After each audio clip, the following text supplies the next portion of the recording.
Students, welcome to my English literature class of grade 7th. Students, this is your first TV assignment for second term. Let's start. Come to the page number 50, chapter number 4, the cherry tree. One day, when Rakesh was 6, he walked home from the Mansoori bazaar eating cherries. एक दिन क्या हुआ, जब Rakesh 6 years old था तो वो walk कर रहा था अपने घर की तरफ मंसूरी बाज़ार से, और उसके हाथ में कुछ चेरीज थी जो वो खा रहा था. They were a little sweet, a little sour, small bright red cherries which had come all the way from Kashmir valleys. और जो वो चेरीज थी वो लिटल स्वीट थी, सोर थी, स्मॉल थी, ब्राइट रेड चेरीज थी वो.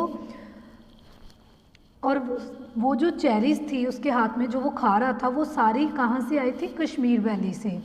Here in the Himalayan foothills where Rakesh live, जहाँ पर राकेश रहता था हिमालयन फुट हिल्स में, there were not many fruit trees, पर वहाँ पे कोई इतने ज़्यादा फ्रूट ट्रीज नहीं थे.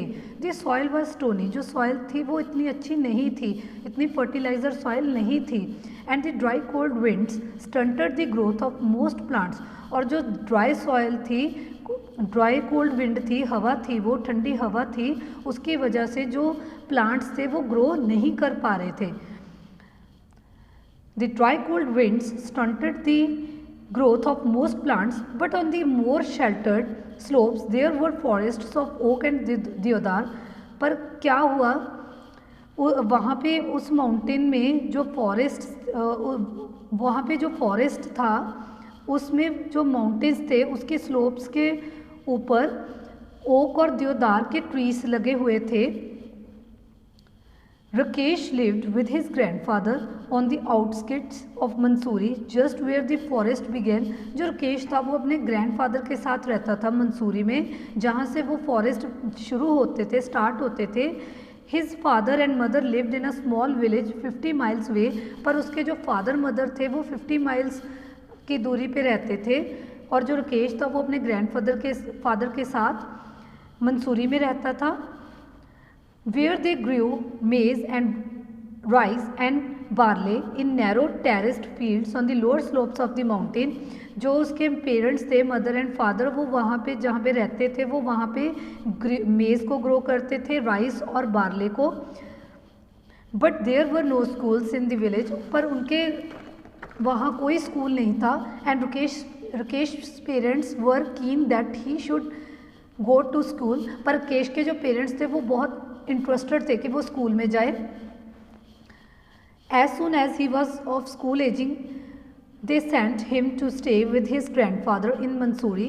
तो जैसे ही उसकी स्कूल एजिंग स्टार्ट हुई, स्कूल की एज स्टार्ट हुई जाने की, तो उन्होंने अपने बेटे को, मतलब राकेश को, उन्होंने उसके ग्रैंडफादर के पास भेज दिया मंसूरी में, क्योंकि उनके अपने विलेज में तो कोई स्कूल नहीं था. तो फिर उन्होंने ग्रैंडफादर के पास उसको भेज दिया. Grandfather was a retired forest ranger, जो ग्रैंडफादर था वो एक रिटायर्ड फॉरेस्ट रेंजर था. He had a little cottage outside the town, उसका एक कॉटेज था उस टाउन से बाहर. Rakesh was on the way home from school when he bought the cherries. Rakesh अपने घर के रास्ते की तरफ जब जा रहा था, स्कूल से वापस आके अपने घर की तरफ जा रहा था, तो उसने कुछ चेरीज को बॉट किया. ही पेड 50 पैसा फॉर द बंच, उसने बंच ऑफ चेरीज बाय किया और उसने 50 पैसा पे किया. It took him about half an hour to walk home, उसको हाफ एन आवर लगता था घर जाने के लिए. And by the time he reached the cottage there were only 3 cherries left. और उस टाइम पे जब वो उस कॉटेज में वो पहुंचा, रीच किया उसने, तो उस टाइम उसके हाथ में 3 चेरीज थी सिर्फ. उसने बंच ऑफ चेरीज बाय की थी, बट जब वो अपने घर पहुंचा तो उस टाइम उसके हाथ में सिर्फ 3 चेरीज थी. हैव अ चेरी ग्रैंडफादर, तो उसने जाके बोला अपने ग्रैंडफादर को, जब वो कॉटेज में पहुंचा उसके हाथ में 3 चेरीज थी, तो उसने अपने राकेश ने ग्रैंडफादर को बोला कि हैव अ चेरी, आप ले लो चेरीज को. He said as soon as he saw his grandfather in the garden. उसने उसी टाइम पे बोला जब उसने अपने ग्रैंडफादर को उस गार्डन में देखा.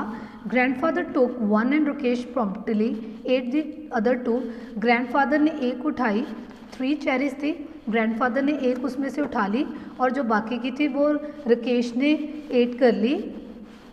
ही kept the last seed in his mouth for some time. उसने एक जो उस चेरी का लास्ट सीड था वो उसने अपने माउथ के अंदर ही रखा कुछ टाइम के लिए। Rolling it round and round on his tongue until the Tang had gone. जब तक उसका टेस्ट नहीं चला गया, टैंग का मतलब स्ट्रॉन्ग टेस्ट, जब तक उसका स्ट्रॉन्ग टेस्ट चला नहीं गया चेरी का, वो रोलिंग करता गया, घुमाई जा रहा था वो सीड को माउथ के अंदर। Then he placed the seed on the palm of his hand and studied it. तो उसने अपने पाम के ऊपर, हाथ के ऊपर रखा उस सीड को, तो उसने उसकी स्टडी की उस सीड की। Are cherry seeds lucky? उसने कहा, क्वेश्चन किया कि क्या ये चेरी सीड्स लकी हैं? Asked Rakesh of course. उसने अपने ग्रैंडफादर को पूछा कि क्या ये चेरी सीड्स लकी होती हैं? तो उसके ग्रैंडफादर ने कहा yes of course, then I will keep it. तो उसने कहा कि मैं इसको रख लूँगा। So students, this chapter I have explained you up to the page number 15, 51, and tomorrow we will continue with this chapter from the page number 52. I hope all of you have understood. Thank you. Have a nice day.